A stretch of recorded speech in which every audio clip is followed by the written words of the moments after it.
Bismillah ar-Rahman ar-Rahim.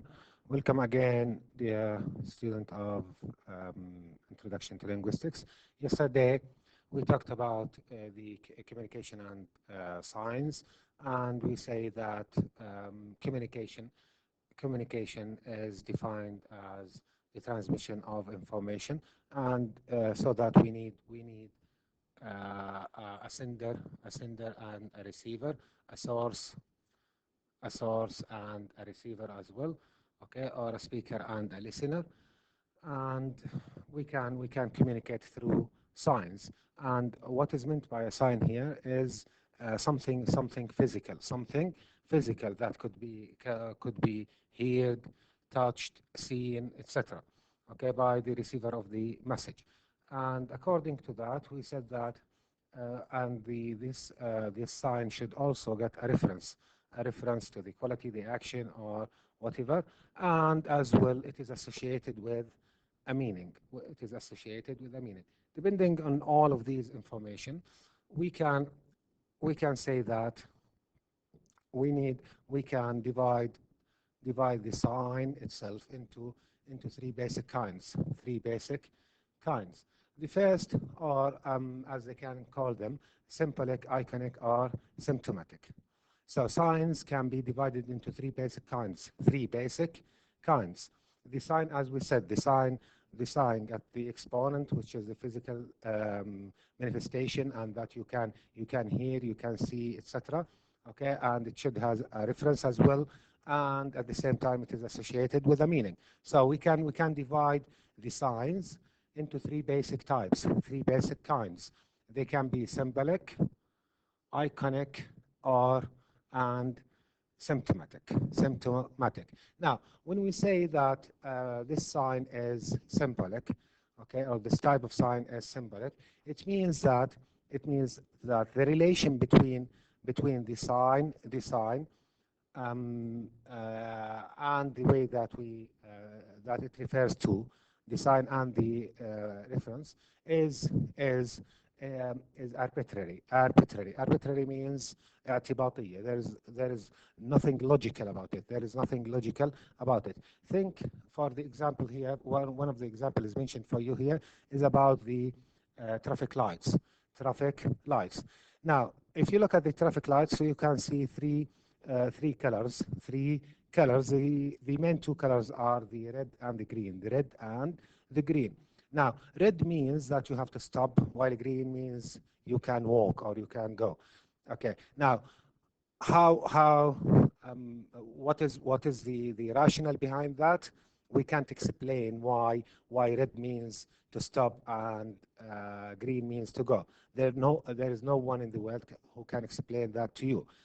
Now, it is the same idea of the words that we use in most of the words that we use, whether in Arabic or in English or in any other languages. Now, why kursi in Arabic is called kursi? ليش بنسمي الكرسي كرسي? Okay, is there a relation between the sounds and the shape of the kursi? No. Why do we call it a chair in English? Okay, you can get so many different examples of that. So when there is arbitrary relationship between the sign and the reference for that, okay, it means then this relation is arbitrary. Sorry, if the relation is arbitrary between the sign and the reference, then we can say that this sign is symbolic. The other type of the sign is known as the iconic signs. When we say iconic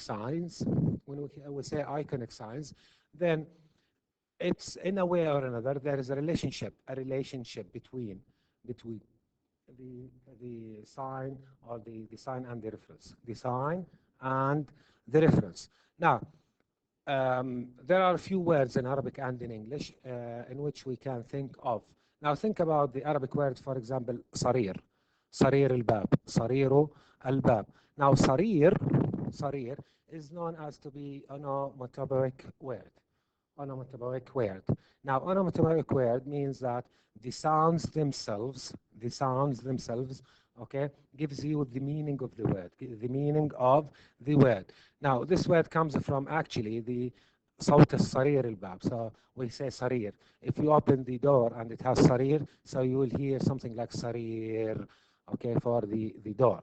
Okay, and in English we have a few words like this. Okay, we get the words like buzz, meow, cuckoo, etc.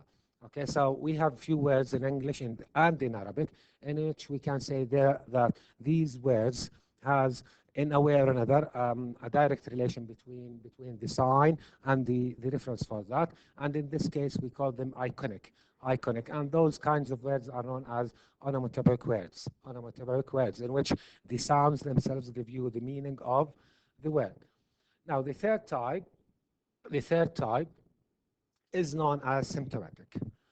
Now, when we say that the sign is symptomatic, it means that symptoms means عرض, when you are sick, okay, and you have أعراض, okay, we call them symptoms. So when we say that this sign is symptomatic, okay, it means that because of this symptoms that appears on you, okay, then you got we understand something. So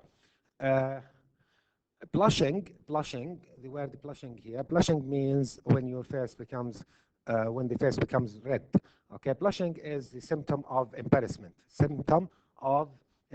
So if you feel embarrassment, your face will be a little bit red, and so we understand that you are feeling embarrassed.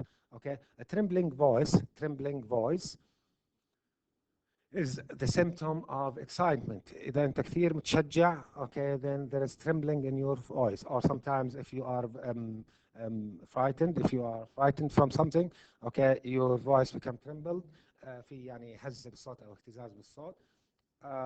Now, so we got those as symptoms, but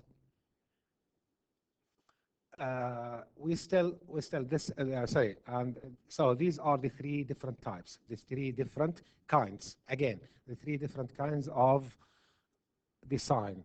As we said, the three different types are: the first one is the sign could be symbolic. The sign could be symbolic, and this is in the vast majorities of words. في معظم الكلام اللي بنستخدمه, it is symbolic. Symbolic means that the relationship is arbitrary between the sign and the reference for that. So there is no way in which we can explain why kursi means kursi,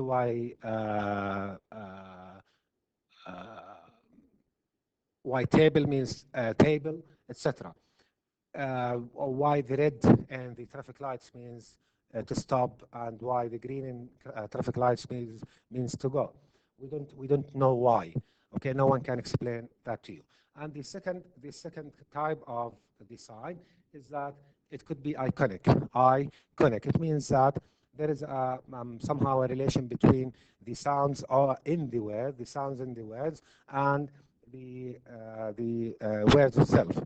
So as we said in Sarir al-Bab, okay, or in Cuckoo in English, etc. And finally, the third type is when the sign is symptomatic. Okay, it means that the thing that appears in you give us a reference. It means that when your face becomes red, okay, and we know that you feel embarrassed or something. Now, this leads us to go to the properties of the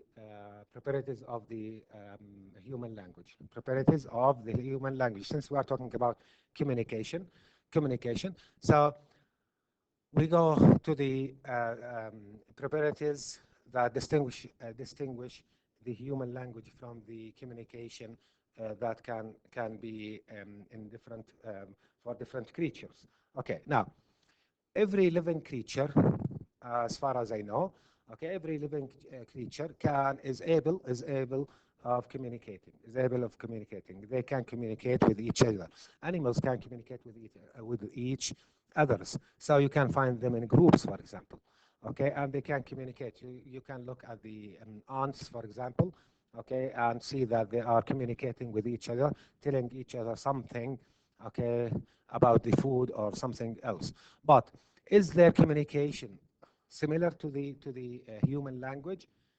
Now, in order to understand that, we have to study the properties of the human communication or the human language. Okay, and this will be your coming lecture by after tomorrow, inshallah. See you then. Bye.